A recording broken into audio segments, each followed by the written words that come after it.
So today I developed some exercises for the piriformis syndrome or issue.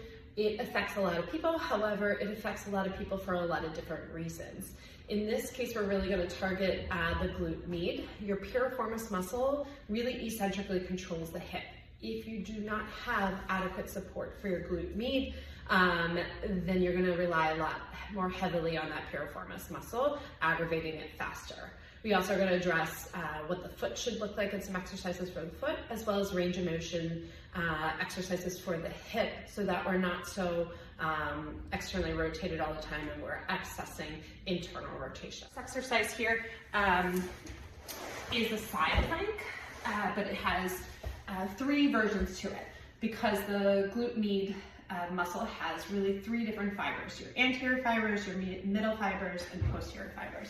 So we're going to take you through that progression. The first step of it is your elbows underneath your shoulders so that when you lift up, they're in line. So I can probably tuck mine in a little bit more. Your knees are bent and you're sitting back, almost similar to the way you'd be sitting in a chair. As you lift up, you're going to drive those hips forward, keeping everything aligned.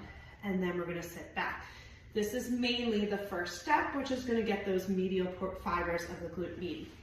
Then what you're going to do is, as you sit your hips back, you're just going to kiss the ground slightly with your hips, and you're going to reach in a diagonal, and your chest is going to come over top of your forearm. Then you're going to row back, everything comes in line. Hips come up, we are going to reach forward in a diagonal, our leg is going to go the opposite way. Our chest is going to rotate down towards our forearm, row back up, arm and leg come in a line.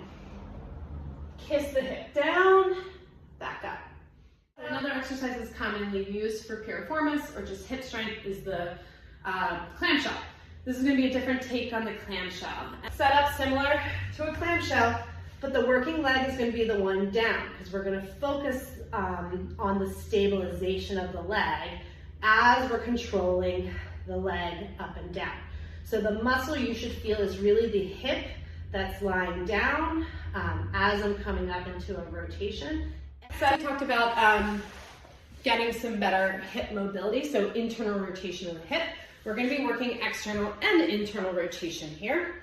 So 90-90 out front is going to be flowing in and out of hip rotation here, okay? You can start with your arms behind you and just flowing in and out of this motion. To make your body work with the mobility, we're gonna activate the core. So we're gonna reach forward. As we reach forward, we're really gonna feel that core turned on. So we're gonna try to stay upright the whole time as we're working in and out of hip internal rotation and external. Lastly, I said we would talk about the foot. So for those walkers, runners out there, actually everybody, we all have feet, we all need them to be nice and stable as we move around. So no matter what type of athlete you are, this is important. And we're going to call this the short foot. So as we get older, or even when we look at young kids, sometimes they have this like real flat foot. And that's because the muscles underneath either aren't developed yet or just never were developed, or we overuse them and we start to rotate in, okay?